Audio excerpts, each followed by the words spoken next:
Hi, welcome. My name is Leslie Germain. Thank you so much for joining me today. We're going to be playing with Grasshopper, a really fun pose, just like the name sounds, but we need to have a lot of hip opening to even try to get into this pose today. Much like a grasshopper is able to hop really far because of their strong legs and hip mobility, we want the same kind of action in our bodies. So join me while we go through 5 poses or so to get us into our apex pose, Grasshopper. We're going to play with our activation of each individual toe. So rooting the 4 corners of the heels, meaning 1, 2, 3, 4. Grounding our feet. Then begin to lift all 10 toes as high as you can, still keeping that connection with the ground. And now see if you can only lower the top 2 big toes, keeping all the little toes lifted. Yeah. And switching here, lowering 8 toes, lifting the big ones. Switching again. Big toes down, little toes lift. And again. Feeling your feet all the way. They might start getting a little achy here while we switch back and forth. And let's do that one more time. Big toes down.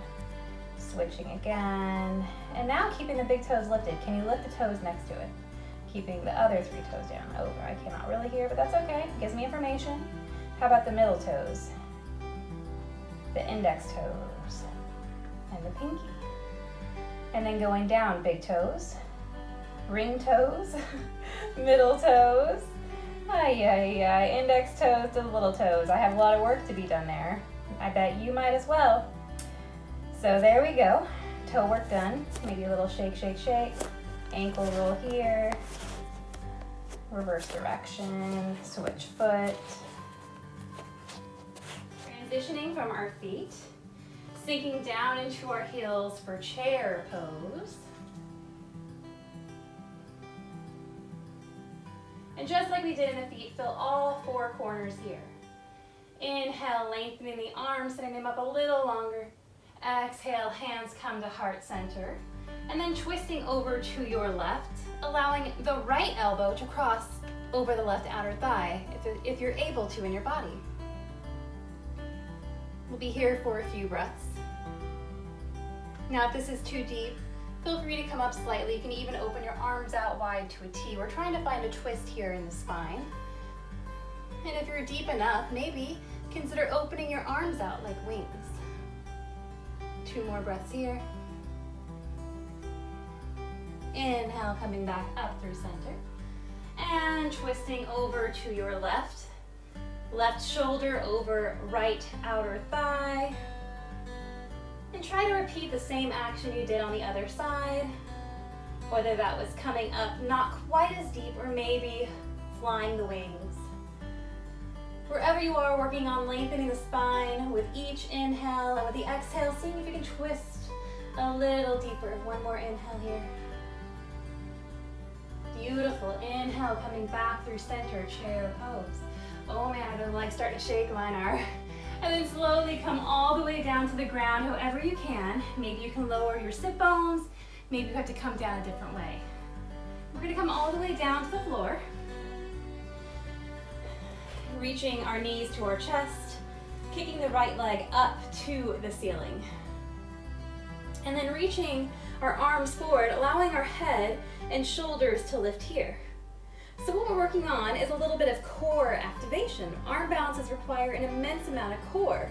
So imagine you're trying to decrease the space between your pelvis and your rib cage. Drawing in, lifting the butt up slightly here, and then keeping the butt lifted, begin to allow that right leg to fall down halfway or so. And your hips will start to weight down. That's natural, that's okay, but keep drawing the belly in and let the leg lower a little bit more. Keep breathing for 3, 2, 1. Beautiful. Inhale, right leg comes back up. Lower the head and shoulders. Take a breath. And switching sides. The left leg extends up long. Head and shoulders, tushy lift off the ground. Really compress that core. And then lower halfway.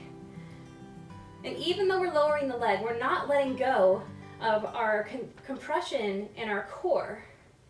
So really fire the obliques, fire the deep transverse abdominis muscles, those really deep ab muscles, and then lower the leg a little lower for 3. Whew. Keep drawing the right knee towards the chest. 2. Can you lift your head up a little higher? 1. Exhale. Oh, wow. Drawing your knees to your chest, maybe making small circles with your low back. And slowly rolling yourself forwards and backwards until you find your way onto your toes. So we just did a little bit of core work and twisting action. Let's play with side crow.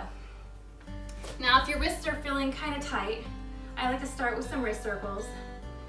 Drawing our hands down, let's reverse the fingers so they're facing our knees and begin to lean your weight back.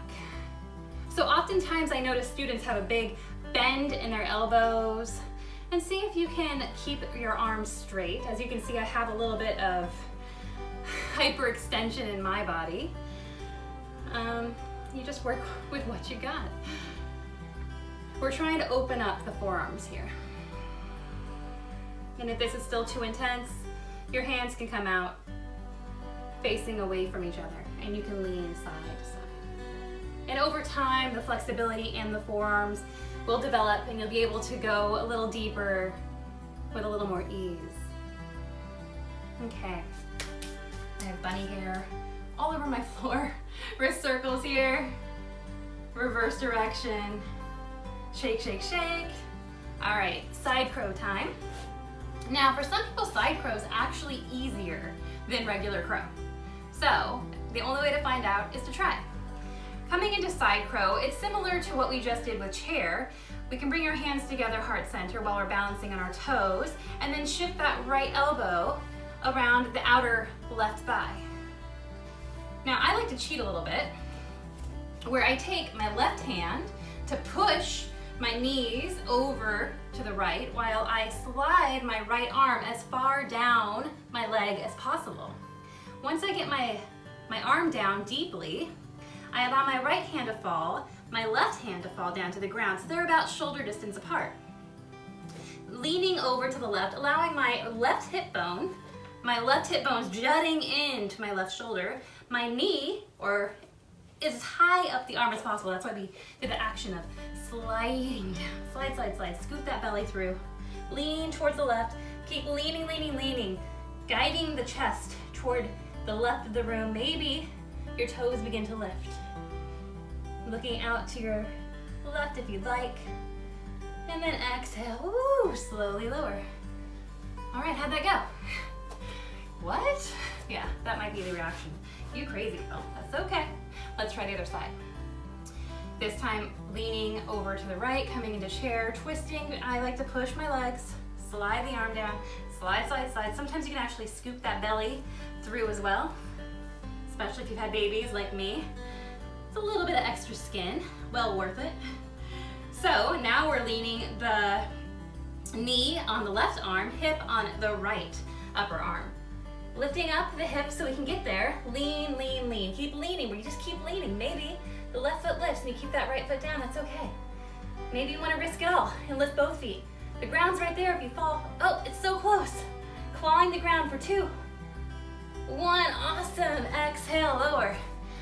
Was it a little easier on that side? Maybe you felt it a little more? Let me know in the comments how side crow went for you. All right. Finding a block if you have one nearby. Working on a nice little hip opener here. So placing that in front of us. This time, figure 4, right leg, right foot crosses over the left standing leg to support you. Sinking your hips back, coming down into a chair squat here. And for some of us, this feels deep enough along the outside right hip flexor, but if you'd like to go a little bit deeper, allow your hands to fall down to a block or 2 if you have them. Once you're feeling stable here, you can allow the head and neck to soften. Now you don't have to use a block. If you're extra flexible, you can bring your hands down to the ground. It may feel a little more stable here.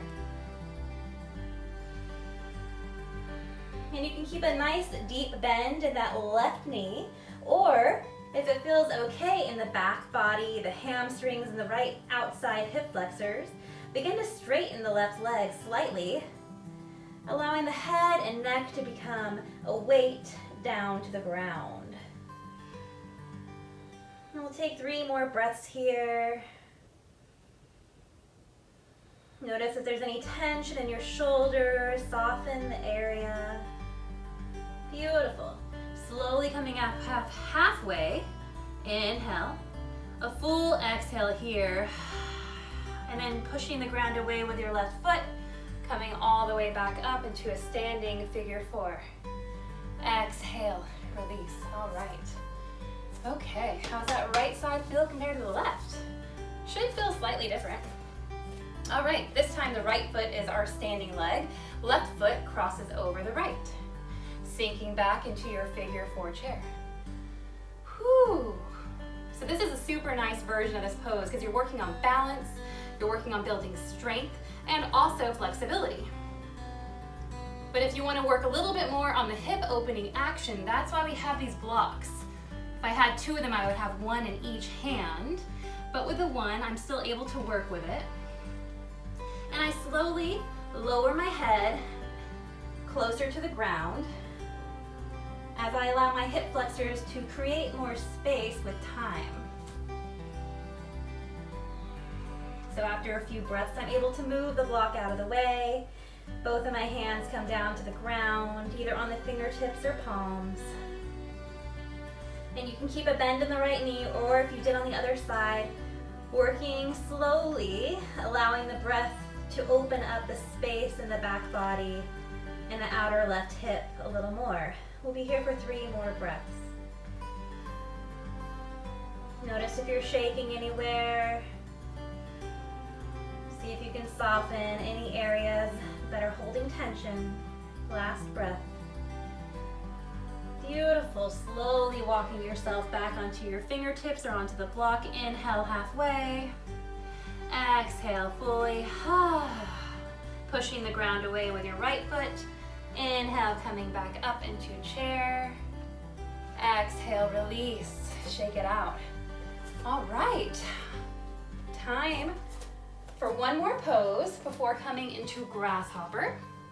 This time walking our feet a little bit more than hip distance apart, more like the outer hips. So we have the inside, where the femur bone connects to the hip socket. Let's go more to the outer hips here. Feet will be angled out 45 degrees or so, coming all the way down into a low squat, Malasana. So if your hips are feeling a little tired, you can always bring a block underneath your sit bones. Pushing your hands together once again, allowing the elbows to push into the knees and the knees to push into the elbows. Okay, so you're allowed to stay here. You're always allowed to do whatever your body is feeling the best. Or you can walk your hands out in front of you, reaching really long. Almost like an upper body downward dog, where you're reaching the fingertips and trying to find length in the spine. And then, much like a kid on a swing, if you have young kids, they ask you to push them. So draw the swing up, right? And we're gonna hold that. So imagine your hips are that swing. So begin to swing your hips back, back, back, and up, while keeping your fingertips on the ground and finding length here. Oh yeah, you feel that? Keep reaching the hips back and away. You wanna be a big swing here. And exhale, swinging the hips back down, right underneath your midline. Woo! Slowly drawing yourself back up. Time for Grasshopper. So this pose is a doozy of a pose, and we're just gonna play around and see where we can go. If my hips are feeling particularly tight, maybe I just went on a bike ride or a long hike out in nature. So be forgiving to yourself, we're just playing with these shapes here. We're not gymnasts, we're a poor man gymnast, okay? Coming back into that figure 4. Left leg is standing, right leg crosses over, sinking our hips down, okay?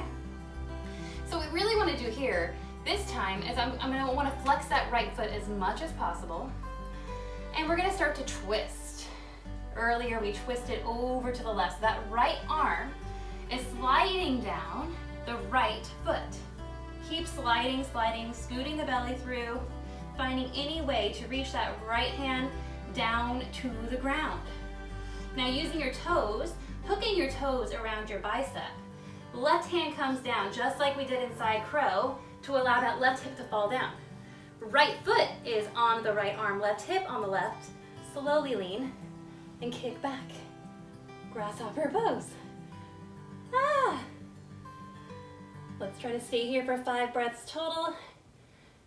Exhale, hugging the knee back into the chest, falling back down to the left foot, unhooking. Wow, kicking that right leg out in front of you. Shake, shake, shake. Oh yeah, you see, that's asking a lot. Let's try again on the other side, because each side of our body is different. It has a different story. This time crossing that left foot over the right, flexing. Inhale, exhale, bend the knee, keep coming down. And eventually we can grab onto that foot while dragging the left arm and sliding it down the foot. And this might be as far as we go. Steady gaze. And with each breath, maybe we can twist a little bit deeper, getting the upper arm down that foot a little more. Maybe a little bit deeper until eventually one day, voila, your hand can find the ground.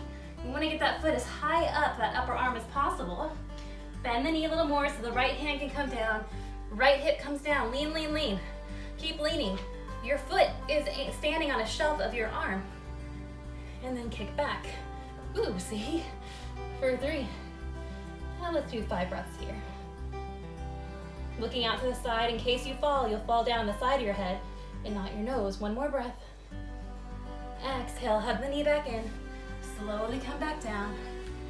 Find your way to a seat. All right, well, I hope you had fun playing with Grasshopper. Please let me know how you did. And if you like this video and the 5 pose challenge, please subscribe and I'll keep posting in the comments. Just let me know what other videos you'd like to see.